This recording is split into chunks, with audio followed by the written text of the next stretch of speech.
Welcome back to the channel, everybody.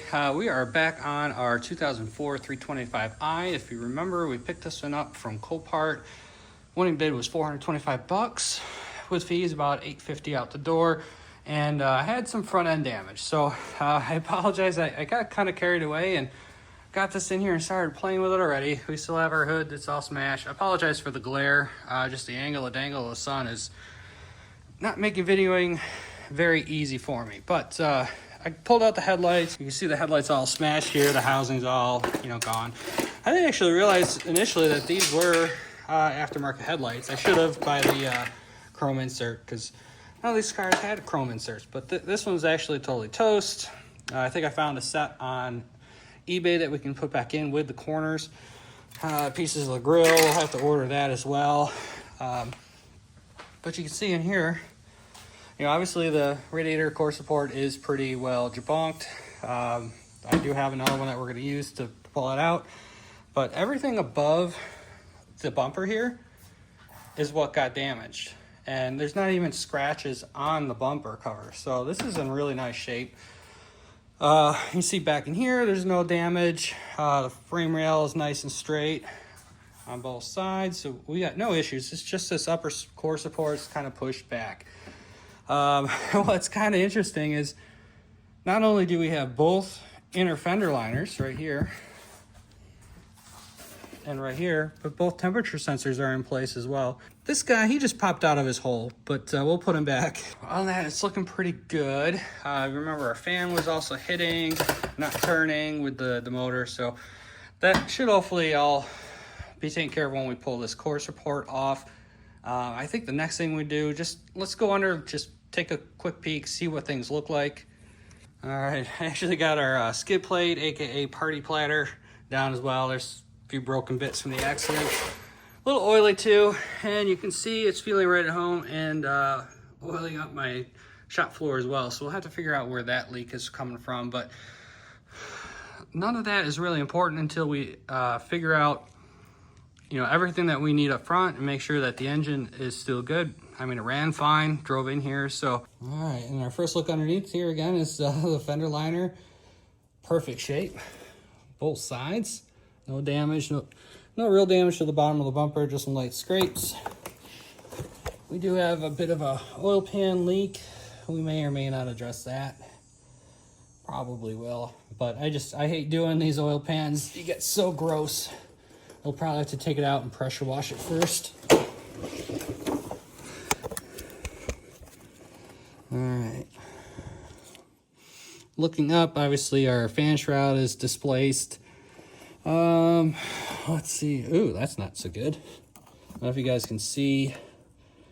That's a big old crack in the expansion tank. So that's not really a great sign. I'm hoping that's just from the impact, but this thing may have lost coolant and overheated and popped the expansion tank. So let's hope that's not the case. We'll, not really seeing any other issues here. Everything else is looking good. And the frame rail, both sides real nice and straight. Again, I don't think we have any issues here. Steering suspension looks good. More of that oil leak from the oil pan. That's where she's dripping down off this reinforcement plate. A little blowback on the transmission pan. And let's keep going back. The joint looks pretty good. Let's see, CV joints, good shape. Both lower control arms are bent from the forklift. That's pretty much standard operating procedure for Copart. Let's see, our rear diff bushing's got a micro crack in it. We might address that as well.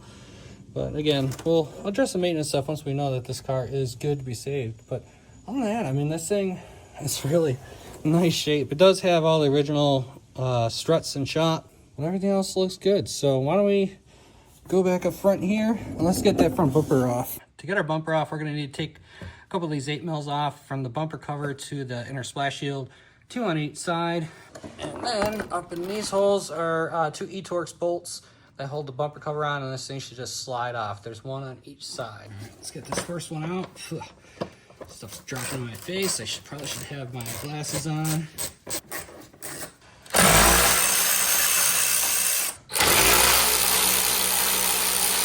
Should be able to pull this bumper cover off now.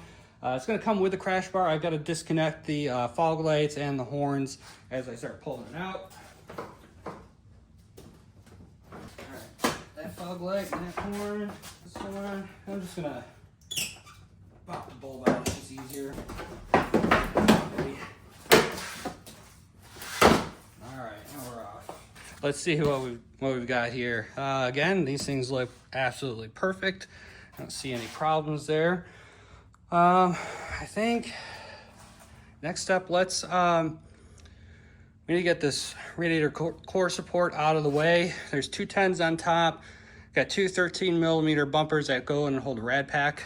And then we've got 6 13s at the bottom. Let's get these 10s taken off.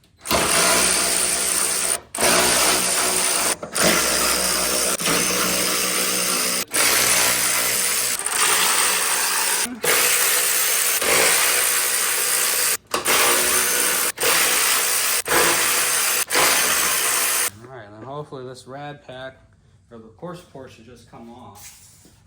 We'll see. Oh yeah, she's ready to come. Oh, we've got a lot of debris. There's a lot of crap stuck in there. I'm sure that was flowing really well, being all jam-packed right there. Man. My poor floor. So I've been talking to myself for a few minutes because I forgot to hit play. It was a pretty good conversation. We only got in a little bit of an argument. But yeah, everything's looking really good. The frame rails, like I said, look great. The splash shields are perfect, both sides. I think the next thing is get this air box out of the way so we can get the expansion tank out, the hose, get this clutch fan out of here. That's probably no good after being jammed up and running. And then we can inspect the radiator, make sure that that's in okay shape. All right, let's start working on getting this upper hose out. There's a clip here at the rad. Pop that one on the back side. Just lift up with a pick tool or a screwdriver. And one right here on the thermostat housing. And let's see, will she be cooperative? It can be a little bit of a bugger to get off. All right, just be careful because if you're trying to save any of this stuff, you know, you don't want to get too ham-fisted. But you know, we may have to put a radiator in. We might have to do a cooling system service. Got the upper hose off. It is a Rhine hose, so someone used a pretty decent part. Looks like this was replaced in 2013, so 12 years old. Needs to be replaced. On the expansion tank, we're gonna have one hose right there that we need to disconnect. Same thing with just a pick tool. Then there's a clip underneath. It actually came off, but that's all right. We're gonna put a new expansion tank on it anyway. Let's get this hose off nice. Let's see if we can pop this off. There we go. Looks like there was just a little bit of coolant left in there, so let's get our pan under there so we don't lose too much.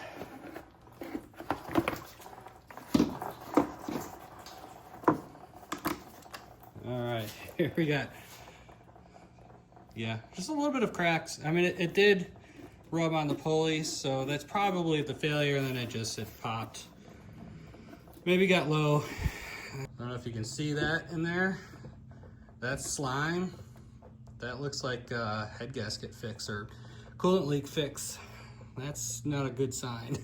Now I want to get this fan off.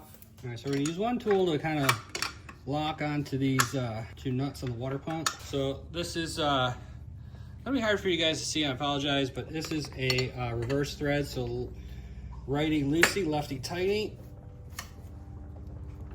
Oh, that one's on there good. Well, we've got updates. Things escalated quite a bit, but we are pretty much put back together. I had some issues, cannot get this fan clutch off the water pump, so I ended up having to take the water pump pulley bolts off, take the water pump out as a whole. So I guess I'm down a water pump pulley, but thankfully I had an extra spare. Threw a new upper hose on it, put another expansion tank. That's actually a brand new water pump that I had laying on the shelf, so we threw that in there. We just want to get it sealed up. I got it filled up with water. I'm going to test it for leaks, just make sure that we don't have other issues. Like I said, that tank was cracked, so I don't know if it overheated. There was already radiator seal or cooling system seal, whatever you want to call it, in the system. So who knows? A lot of the parts that I took off were all dated 2013, so it's been a minute since this thing's had a cooling system. So once we find out that you know, that the cooling system holds, the engine's not cooked, we'll go ahead, we'll order a whole cooling system service, take care of that. We'll get our front end together, swap out our hood and all that stuff, and then hopefully get this thing inspected and get the title rebuilt. So in the meantime, let's go ahead and fire this thing up, let it get up to operating temp, and see what she wants to do. All right, let's crank her up and see what she wants to do.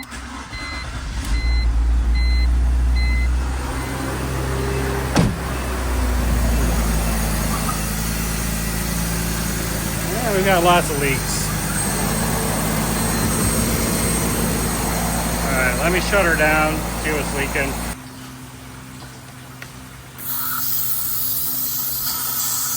Okay, I really don't like that we instantly have pressure and smoke coming out, but that is not a good sign. I think they cooked this motor. Well guys, I'm afraid it's not really good news. Shit. I guess the best way is just to show you. Let me start it up and yeah. That's exhaust coming out of the thermostat. I can smell it. I can feel it. This thing's pooched. What do we do from here? That really sucks. I think I'm gonna do a compression test just to confirm it. What else do we do with this thing? It's got a salvage title, it needs to be rebuilt. The engine's trash. It's got 200K. I think this thing's done, unfortunately. The body's in good shape, the interior's nice, although most people don't want tan, so I don't know. I guess I could post it up, see if people are interested, but yeah, it looks like this one's met the end of the road, so I'm gonna, like I said, I'm gonna do a quick compression test, just see what it is. I don't think I'll bring it along. I'll just show you the results. I'm pretty crushed, if you can't tell. So I'll bring it back here in a minute. Well, as you can see, guys, as the saying goes, I'm a banana. Not so much here, but in here. Yeah, this engine's toast. So I think what happened was the accident. It jammed up the radiator fan, caused it to overheat, blew the expansion tank, lost coolant. They left it running and absolutely cooked it. That's kind of the end of this thing. I can't put any more money into it. The salvage title, 220,000 mile, 325i automatic. I mean, it's not worth anything. It wasn't going to be worth much before, but I certainly am not going to put a motor in it. It's really a shame. I'll probably still be able to sell it. It is a slick top. Maybe a spec E46 guy would want it, but other than that, it's toast. This is also interesting. This is the original from 2005 cabin air filter, and it is just, it's like Infinity Wars. It's so bad. I have never seen a cabin filter do that before, but I guess 20 years old, I guess that was about the limit on it. Sayonara, old girl. Sorry we couldn't save this one. I really did want to. I was not looking for another part out. I really wanted to save it, and that's why we bought this other 325 out here. But that one actually turned out to be pretty good. You'll have to see the other videos when this comes out. We are fighting some overheating on this, but this has excellent compression, 170 to 180 across the board. But we got some coolant leaks that we're still chasing. So this one will be saved. This is a clean title. It's got a ton of miles, 332,000 miles, but real clean car. So make sure you guys hit that subscribe button so you can follow along with all the projects. And I'll let you know what we do with this in the other videos, but more than likely it's gonna get parted. It's got a really excellent interior, and it is a slick top. So I'm sure we'll make some of the money back, but we're not gonna make a lot of money on this. So anyway, let me get out of here, guys. I appreciate y'all. We'll see you in the next one.